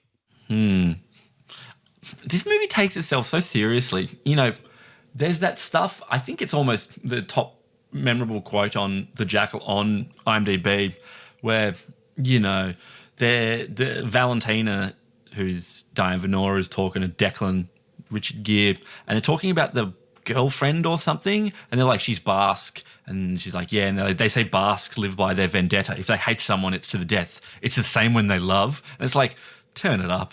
It's just so self-serious. You love it. You love it. So we've got nothing. Is that right? No winner? Well, I guess you said the assignment line was pretty good. The one you just gave before about fucking for the flag. Oh, I mean, The Assignment wins for that for sure. I mean, yeah. That's amazing. You know, just okay. Think of England or whatever. Done. All right, the Nicolas Cage Chewing the Scenery Award. Let's start with The Assignment. We'd have to be saying, Aidan Quinn playing the Jackal himself? Yeah, definitely. Okay, how about Bruce Willis in the Jackal? Oh, yeah. Richard Gere, right? No, it's Bruce Willis gets to play all of those other characters. It's Jackal versus Jackal. Yeah, you love it. Richard Gere loves it when he's wearing the fat suit with the moustache, driving the minivan. Like, he just thinks he looks very smug, doesn't he? Who, Bruce? Yeah, unassuming middle-aged guy. Like, look at me with makeup. Look at me. It's like he's doing what Nicolas Cage did there in Adaptation. Yes, exactly. Yeah, just mad schlub. I'd watch a whole movie of him as that guy. Yeah. I mean, yeah. Look, Richard Gere has a goatee at one point. Doesn't compete. No, exactly. Jackal v Jackal. So it's a jack off. Okay, the Taking a Paycheck Award with The Assignment. I don't know. Who's taking a paycheck there? Maybe Donnie? Well, in any other movie, you'd say Donald Sutherland. I mean, this guy turns up in so many movies. Without looking, how many IMDb credits do you reckon he has as an actor? 70? 70. Yeah. Dude, 196. This guy will turn up and do anything. I have noticed he turns up in like even straight to video on demand movies these days. Like, it's pretty remarkable. Hey, you know, like Backdraft 2. I'm back. He'll come back for that. Backdraft 2? Oh, yeah, man, Jesus. Backdraft 2. He'll come back for that. You scroll down his thing. It's just movie after movie. Like, good on him. Like, the dude just, maybe he's afraid that if he retires, he'll die or something. He's just pumping this shit out. And good for him. I do admire this situation. Like, I was looking at the reel of William Shatner recently. The what? I've been watching... the reel? Oh, the filmography. Just scanning through his history of movies. And I was watching basically Boston Legal, which started in 2004, I think. So he's like... Then he was like 71 or something. He's like 90-ish now almost, or something like that, right? He's always looked great for his age. He's still acting. He's like 90. He's still acting. And you think, why? Like, why? Like, he has more money than he needs. The older he gets, the less money he needs to live. Clearly he loves it. He's not actually starring in amazing movies. He's starring in movies like Backdraft 2, but worse. So I guess they just love working and it keeps them... He literally does want to live forever, Shatner. He appeared in that documentary about Ray Kurzweil, that futurist. I can't remember the name of it.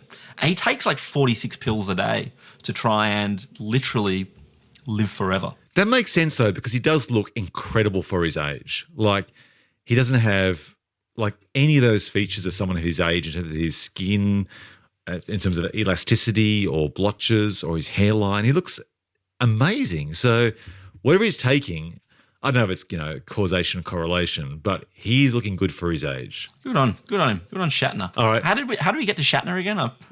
Where did we? Taking a paycheck. So we had Donnie down. Oh yeah. And okay, this is harsh. Is Sidney Poitier possibly a contender for this award?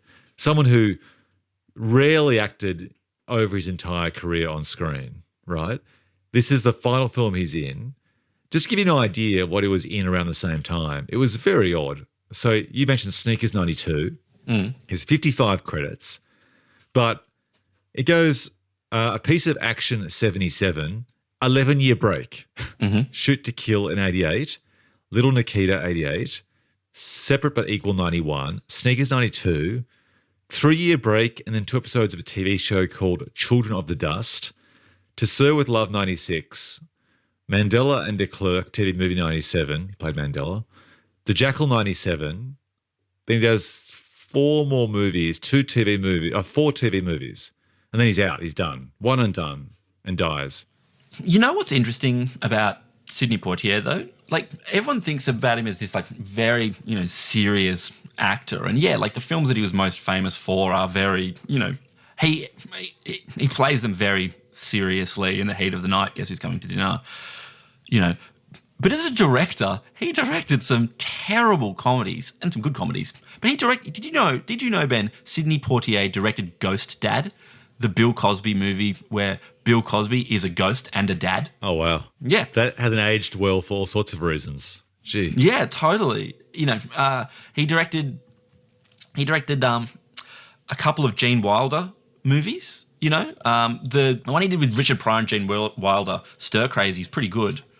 But it's just funny to look at his directing credits and I don't know. I guess you expect his directing credits for some reason to be, serious, important movies. He's like, nah, Bill Cosby's going to be Ghost Dad. I guess the problem is that in 67, he comes out with In the Heat of the Night and Guess Who's Coming to Dinner. Like just an amazing 1-2 punch.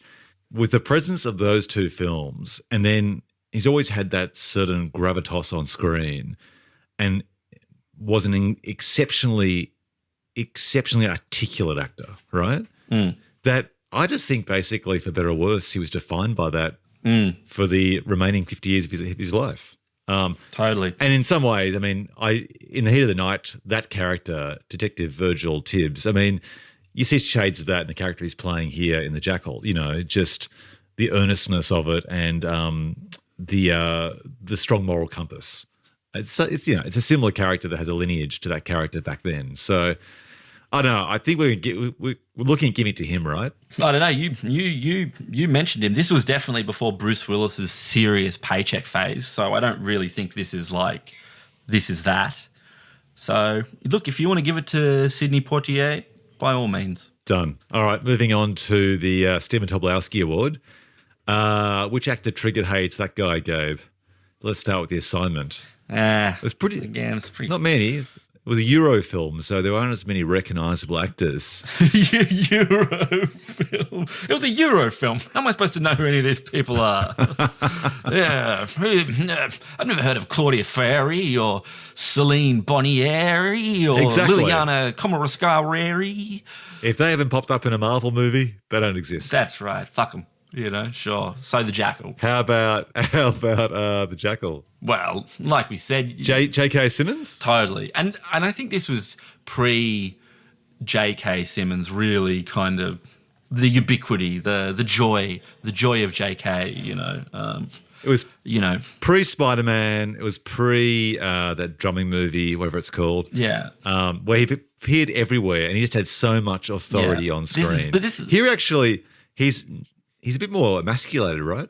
He's skinny. Like he did that Jeff Bezos thing where suddenly he got real big or something. But this is before he eclipsed J.K. Rowling as the best J.K. Now he exists in a pantheon of J.K.'s of number one, J.K. Simmons. So, you know. Well, JK kind of self-imploded, so That's right. that actually helped this JK rise to the Right, top. exactly. But, you know, not to say he didn't totally Stephen Bradbury this thing. A lot of it is pure J.K. Simmons talent. But, you know. Can I just say something here? Okay. I read a review today about a accomplished surfer who won 20 years ago the World Championships. And they referred to her as doing a Steve Bradbury or a who else was it? Someone else.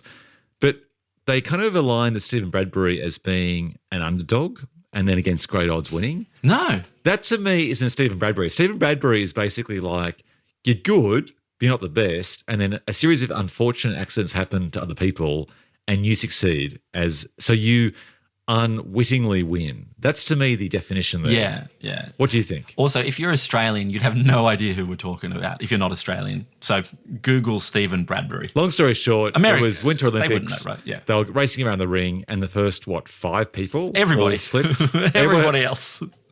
Everyone slipped and fell in the final, the final circuit. And he was coming last and he won by just purely standing up. That's right. By remaining upright, he won. Right. It's triumphant because anyone could have done it in a way. Like, it took hard work to get there, but once you were there, you know, I could do it. It's basically a Cool Runnings-esque story. Yeah, exactly. Yeah. All right. Yeah, sort of. So, who else? Matilda May. I don't know if you know who she is. No. And she turns up in The Jackal. Very famously, she was in the movie Life Force, playing the sort of lead space vampire. She spent most of the movie naked. Unforgettable. Wow, that's niche. Okay, let's get to JK. Sorry. All right, fine. I'm going to have to tell Matilda, you know, that falls to me, but, you know. And watch Space Force by yourself again. Well, who else am I going to watch it with? Okay, moving on to the Delroy Lindo Award for great actors who aren't cast often enough. In The Assignment. Look, we bagged him before, but I actually just find Donald Sutherland on screen to be amazing. I love him. I love him. Like, he can do no wrong. Like, he can read the telephone book like Anthony Hopkins, and I'm there for it. So he can be in anything. Yeah. There's no movie that is not made better by him turning up. So even though he's made it 200 plus credits or so, make more. That's right. Make more. Just never stop. Never stop. How about The Jackal? I really feel that Sidney Poitier has just slowed down in recent times. Who else? Anyone else? No, look, let's give it to Donald. He's just great. All right. Voice. He's got charisma. Okay, the Memphis Reigns Award, inspired by the absurdly named character from Gone in 60 Seconds. Who steals it, Gabe? Let's start with The Jackal. Oh, with The Jackal, we'll go first. Well, what have we got? We've got the character called The Jackal. That's a funny name. Declan Mulqueen. That's not that silly, is it? Not really. There's not... No, doesn't really jump out at all. I mean... No. Yeah, okay. How about The Assignment? Okay, well, they have Lieutenant Commander Annibal Ramirez. Annibal? I agree. Why is he... Do you think that he was called Hannibal and then they realised it drew associations with Silence of the Lambs, and so they basically just renamed him on the page in the credits and then just hoped you would notice the H pronounced? Because it is a weird name. It seems unnecessarily complicated and raises more questions than is necessary. Yeah, maybe. I mean, this is the only time I've ever heard of anyone being called Annibal. I mean, you and I, Ben, are huge Navy buffs. We both know that, you know, there was a very famous French ship built in December of 1777 called the Annibal. And I think most people know that. But beyond that, you just never see characters called Annibal. Yeah, I agree. I think it's a winner. Annibal? Annibal. Yeah, Annibal it is. All right, the Memento Award, name for moments you completely forgot about. Well, we've got to rule out The Assignment as we just both watched that. No, I can't. I think it's a contender for me because I forgot that I hadn't seen it. Oh, so it's the ultimate Memento Award because you actually forgot the entire movie, or rather, you forgot you hadn't seen it. Yeah, exactly. That wins hands down. That's a classic. Does that make sense? Yes. Yep. Okay. That's a brain fart inside an explosion. Yeah. Excellent. Okay. The Die Hard Award. Did any of these movies inspire a crop of clones? I mean, they're both allegedly or loosely based on a true life story, so not in that sense. But I guess this to me taps into the In the Line of Fire genre, of the renegade assassin, the sniper, the chameleon.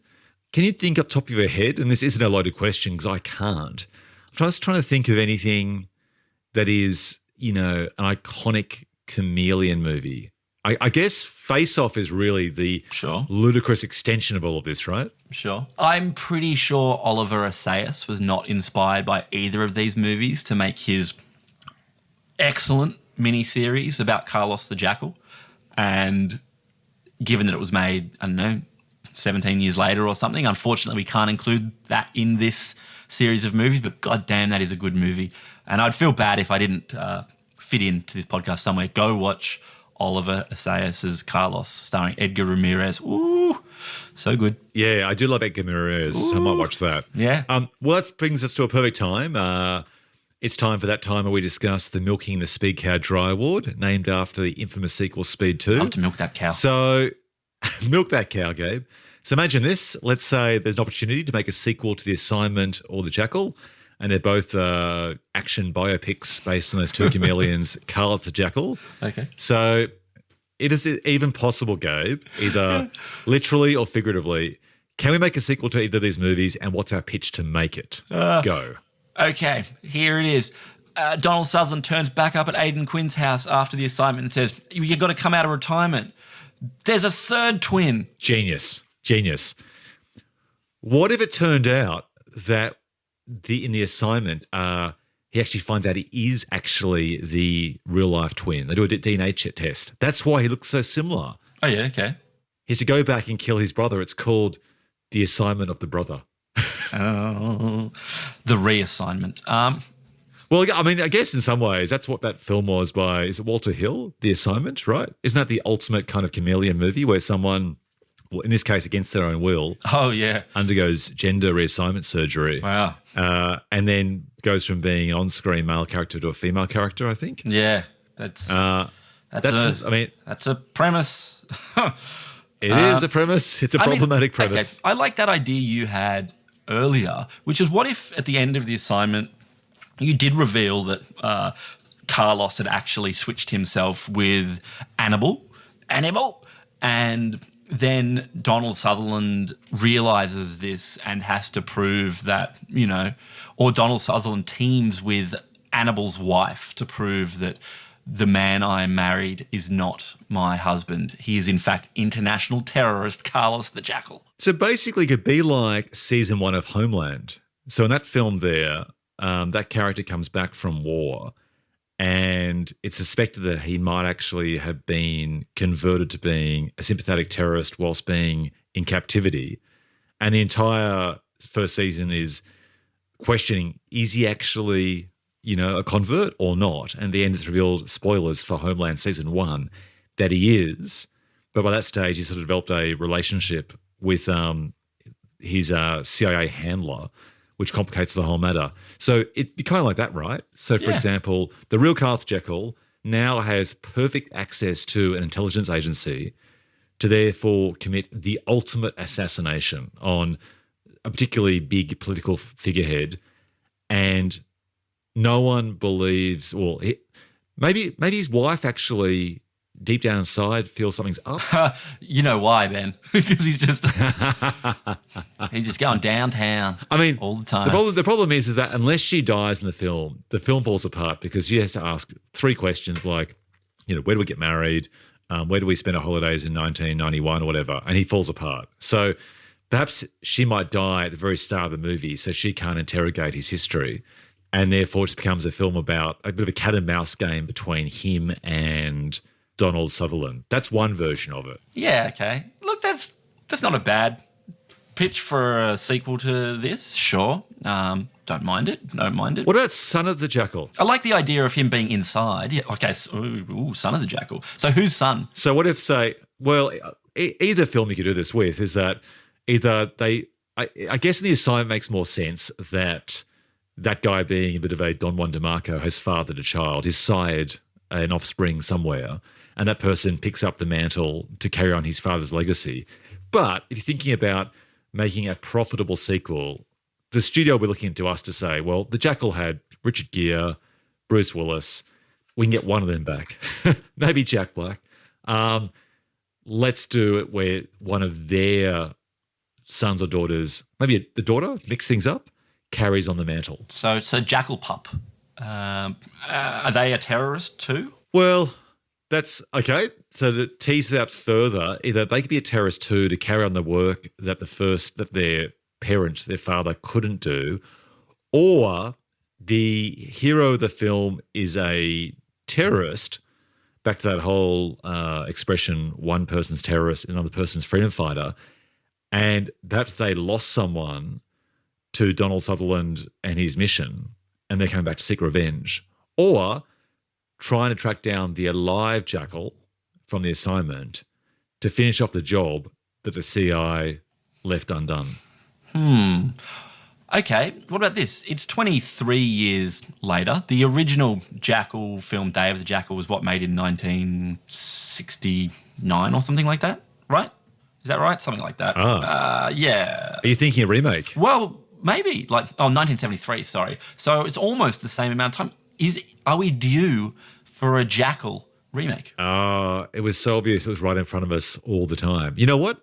I reckon you could remake the Jackal now, pretty much verbatim, but except don't or cast someone who can speak with an Irish accent or change that character's backstory, played by Richard Gere, and that film would stand up now because the themes of the film, the journey.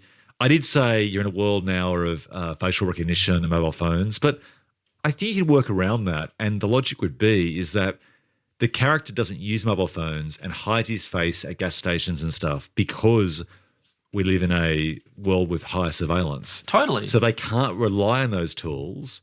And rather than entering countries on passports, he does what he does in the Jackal, the first one, or the one in 1997, where he sails in undercover within a flotilla of boats in a competition.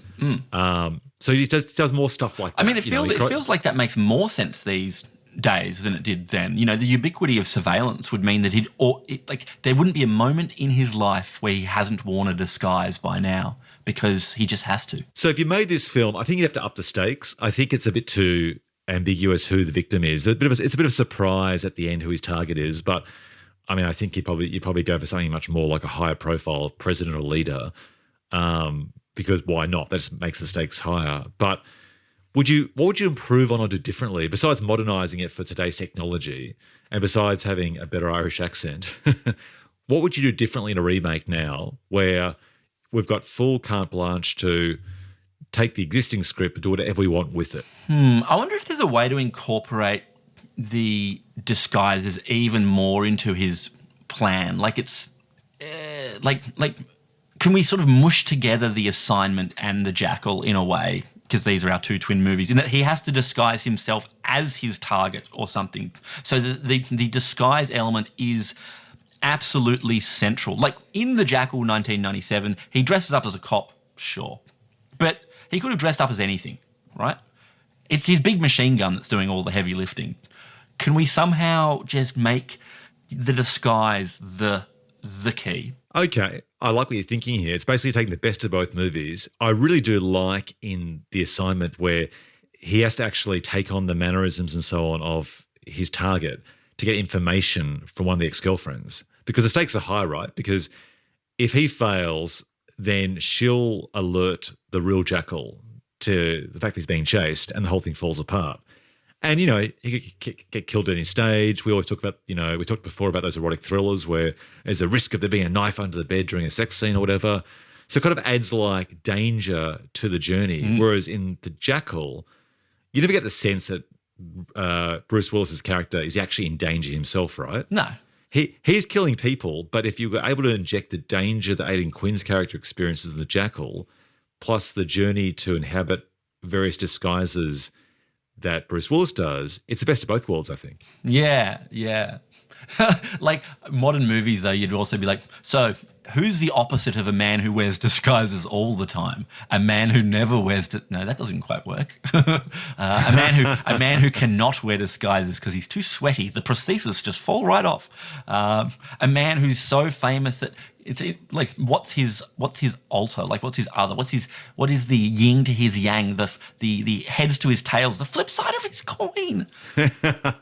Actually, speaking of flipping something over, the idea of, say, an actor who's been made famous in movies for the last 20 years, playing various characters with and without prosthetics, someone like Cate Blanchett would be amazing. Oh, yeah. Right? Yeah. Like, like where she does the Holly Hunter accent and one. Massive ham.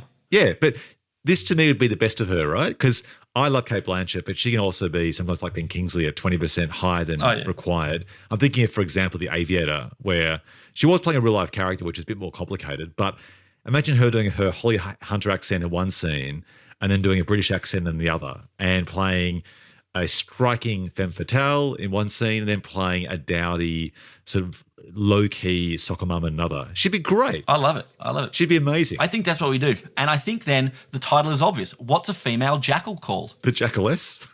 No, it's just the Jackal. Come on, Ben, work with me here. What? It's just the what? It's the what? just Jackal. It's just a Jackal. It's a joke. Jesus. Oh, right. That's very clever, Gabe. Thank you. Okay. And let's make a sequel or reboot to I like it. both The Assignment and The Jackal. I like it. All right, Gabe. That brings us to the end of the show. A big thanks to our sensational sound editor, Sam Haywood, for making this ep sound so good. You can find Sam as @Showtown Sound on Insta. Gabe, where can listeners find more of your work and musings? Well, Twitter, @Gabe Dowrick. And I'm @Ben Phelps on Twitter and Insta and youtube.com/Ben Phelps, where you can find this pod and all my other ones. Thank you for listening, folks. And if you enjoyed the show, share it with your mates. Take care and stay tuned for another classic Twin Movies battle very soon. See you, Gabe. They're all classics. Got to wrap my head around this now, man. See you, man.